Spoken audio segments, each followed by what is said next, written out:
नमस्ते। आइए अब देखते हैं माइक्रोसॉफ्ट एक्सेल 2007 में किस प्रकार कॉलम्स और रोज को उनमें लिखे हुए शब्दों के अनुसार एडजस्ट किया जा सकता है। यहाँ पे जब आप देखेंगे जो हम लोग मंथली एक्सपेंस की शीट बना रहे हैं, यहाँ पे बहुत सारे शब्द ऐसे हैं, जैसे ये मंथली एक्सपेंस को देख लीजिए या यहाँ नीचे देख लीजिए, ये दूसरे कॉलम में जा रहे हैं। तो इसको ठीक करने के लिए आप यहाँ पे देखिए ए और बी कॉलम के बीच में आए, यहाँ पर माउस को क्लिक करें लेफ्ट वाला और इसको ड्रैग करें। ड्रैग करने से ये कॉलम बड़ा हो जाएगा। यहाँ पे छोड़ दें, ये देखिए अब ये बड़ा तो हो गया है लेकिन कुछ ज्यादा ही बड़ा हो गया है। तो इसको वापस से ठीक करने के लिए माउस को दोनों कॉलम के बीच में ले जाकर लेफ्ट बटन क्लिक करें और थोड़ा यहाँ ले जाकर देखिए, हाँ अब ये थोड़ा ज्यादा बेहतर दिख रहा है। तो आपको जब भी कॉलम की चौड़ाई बढ़ानी या घटानी है तो आप इस प्रकार से कर सकते हैं। ठीक इसी प्रकार देखें तो यहाँ पे कुछ महीने हैं जिनके नाम भी ठीक से नहीं आ रहे हैं कॉलम में। तो आप ये अपने हाथ से तो कर सकते हैं बार बार लगातार, लेकिन इसको एक जल्दी से करने का तरीका यूं है कि आप वो सारे कॉलम सिलेक्ट कर लें जिनको आपको ठीक करना है।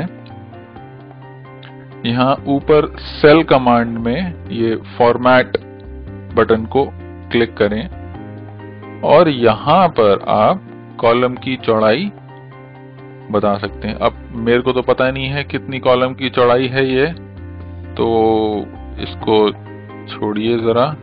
और यहाँ पर एक और विकल्प है जो बोलता है ऑटो फिट कॉलम विड्थ। तो इसको क्लिक करते ही इस कॉलम में जो भी शब्द लिखे हुए हैं उनके मुताबिक ये कॉलम सेट हो जाएंगे। ठीक है। अब मान लीजिए मेरे को यहाँ पे कार की ईएमआई या मेरे टू व्हीलर के ईएमआई का भी लिखना है कि मैं कितना देता हूं हर महीने। तो यहाँ नीचे लिखने के बजाय मैं चाह रहा हूं कि इसको इंश्योरेंस प्रीमियम के ऊपर लिखा जाए। तो यहाँ पे आप लेफ्ट क्लिक कर ये पूरी रो का चयन कर लें और सेल्स में जाकर के इंसर्ट को क्लिक करें। इंसर्ट को क्लिक करते ही जो रो आपने चुनी हुई होती है उसके ऊपर एक नई रो आ जाएगी और इसमें आप लिख सकते हैं टू व्हीलर ईएमआई। ठीक है। गौर करने वाली बात यह है कि आपको जब भी एक नई रो इंसर्ट करनी है तो आप ये पूरी रो का चयन करेंगे। अगर मान लीजिए आपने सिर्फ एक सेल का चयन किया और यहाँ पे जाकर इंसर्ट दबाया तो ये सिर्फ एक ही सेल आएगा यहाँ पे, इसके ऊपर ये पूरी रो नहीं आएगी। तो इसको करने के लिए आप हमेशा ध्यान रखें कि ये पूरी रो सिलेक्ट करके और फिर ही इंसर्ट बटन क्लिक करें, इससे कि पूरी रो एक नई इंसर्ट हो जाएगी। इस बात का विशेष ध्यान रखिएगा। आइए अब इसको अंडू कर देते हैं क्योंकि हमको ये चाहिए नहीं। ठीक है। इसी प्रकार से मान लीजिए यहाँ पे मेरे को लिखना है कि इसका जितने भी बिल्स हैं उसका ड्यू डेट कितना कब है और मैंने कौन सी डेट को इसकी पेमेंट की।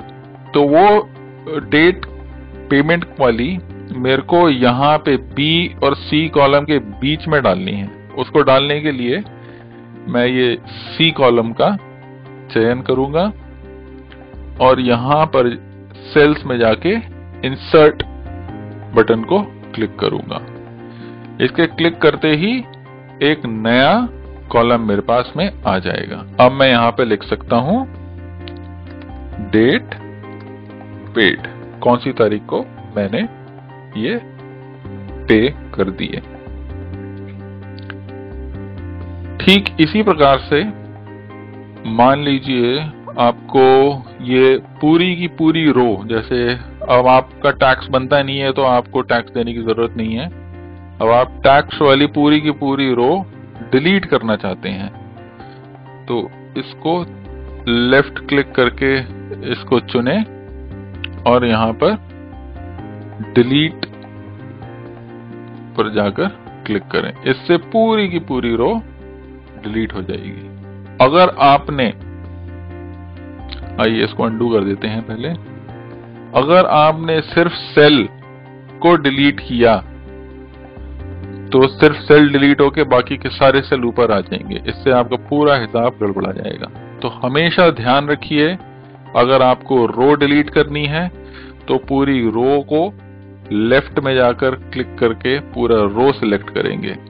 ये देखिए अभी पूरी सिलेक्टेड रो दिख रहा है यहाँ पे, ये दो काली लकीरों के बीच में। अगर आप सिर्फ सेल सिलेक्ट करते हैं तो वो सेल के आसपास ही वो मोटी काली लकीर बनती है। इस बात का विशेष ध्यान रखिए।